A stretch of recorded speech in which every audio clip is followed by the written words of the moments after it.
সমাপ্ত হৈছে। আমি এই অনুষ্ঠানৰ যিটো আমাৰ এটা গৃহ আছিল, সেই গৃহটো আৰু তাৰ অৱস্থিতি সেই সময়ৰ পাছৰ পৰাই কি এটা ব্যৱস্থা নাছিল আৰু আজি এটা সুন্দৰ পৰিৱেশ সৃষ্টি হৈছে। মই সকলোকে মই মোৰ ফালৰ পৰা ধন্যবাদ দিছোঁ। আৰু যিসকল ব্যক্তিয়ে এই অনুষ্ঠানটোৰ লগত জড়িত হৈ বিভিন্ন ধৰণেৰে তেখেতসকলে অনুষ্ঠানটোৰ উন্নয়নৰ কাৰণে ব্যৱস্থা গ্ৰহণ কৰিছে, মই তেখেতসকলকো মই অভিনন্দন জনাইছোঁ। আমি RKB ল কলেজৰ আজি ইয়াত যিখিনি ব্যক্তি ইয়াত উপস্থিত আছে, সকলোখিনি শিক্ষাৰ লগত জড়িত ব্যক্তি।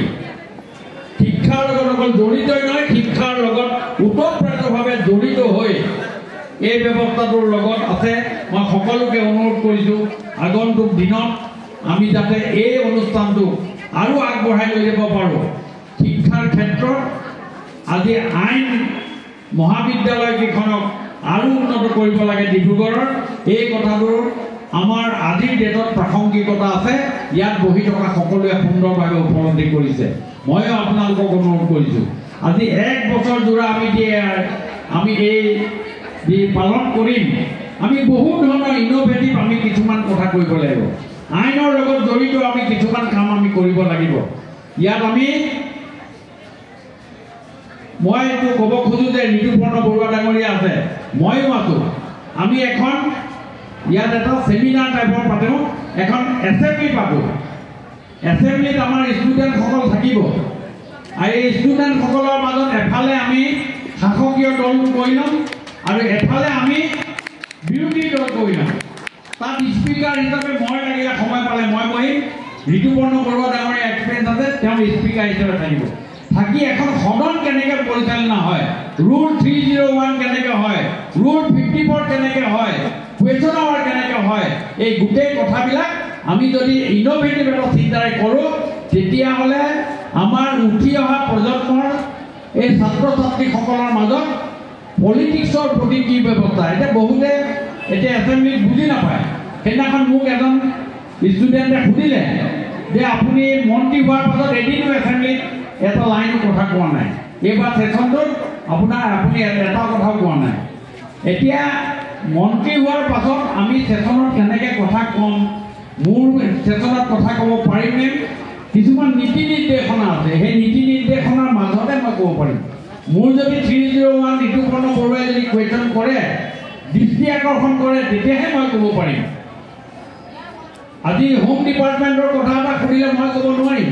ঠিক তেনেকুৱা এই কথাবিলাক আইন আৰু আমি ওতঃপ্ৰোতভাৱে জড়িত।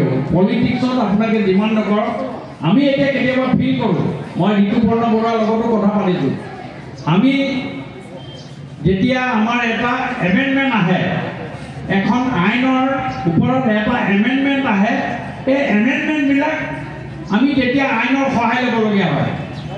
তেতিয়া আমি ফিল কৰোঁ যে আমি সেই সময়ত কেলৈ আইন নপঢ়িলোঁ। আইন পঢ়া ছাত্ৰ ছাত্ৰীসকলে ৰাজনীতি কৰিলে যথেষ্ট উপকৃত আৰু সহজলভ্য হয় বুলি মই ভাবি কৈছোঁ। সেইকাৰণেও মই এই ধৰণৰ আমি কিছুমান কাম কৰিব লাগে। এটা বছৰত আমি এটা বহুত ইনোভেটিভ কাম কৰিব লাগিব। অকল এইটো বুলিয়েই নহয়, আৰু আমি কিছুমান ষ্ট্ৰীট কৰ্ণাৰ কৰিব লাগিব।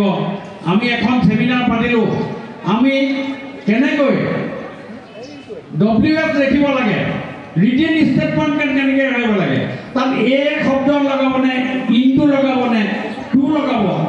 আইনৰ ক্ষেত্ৰত আইনৰ বিশেষজ্ঞসকল আছে। মই মোৰ সৰু জীৱনৰ এক্সপিৰিয়েঞ্চ এটাৰ কাৰণে মই এই কথাখিনি কৈছোঁ। WSটোত এ লগাবনে বি লগাব, এই দুটা শব্দৰ কাৰণে কেছত হৰাধিকা হৈ যায়। সেইকাৰণে ষ্টুডেণ্টসকলৰ আইনৰ বিশেষভাৱে গোটেইখিনি শিকাৰ উপৰিও WSৰ ওপৰত মই ভাবিছোঁ ইয়াত এখন আপোনালোকে এই বছৰটোৰ ভিতৰত এখন ছেমিনাৰ পাতক। সেই ছেমিনাৰখনত আমাৰ বিশেষজ্ঞ যিসকল ইয়াত মুদাফুদা এডভোকেট আছে, তেখেতসকলে আহি সেই গোটেই বস্তুৰ ওপৰত তেওঁলোকে এখন ছেমিনাৰখনত প্ৰত্যেকে 15 মিনিট তেখেতসকলৰ জীৱনত পোৱা এক্সপিৰিয়েঞ্চখিনি আহি ছাত্ৰ ছাত্ৰীসকলৰ মাজত যদি বিলাই দিব পাৰে, তেতিয়াহ'লে তেখেতসকল উপকৃত হ'ব। আৰু কলেজখনৰ যি এই 1 বছৰীয়া আমি কাৰ্যসূচী হাতত ল'ম, এই কাৰ্যসূচীটোৱে নিশ্চয় আগন্তুক দিনত যথেষ্ট উপকৃত হ'ব। মই বেছি দীঘলীয়া কৰিব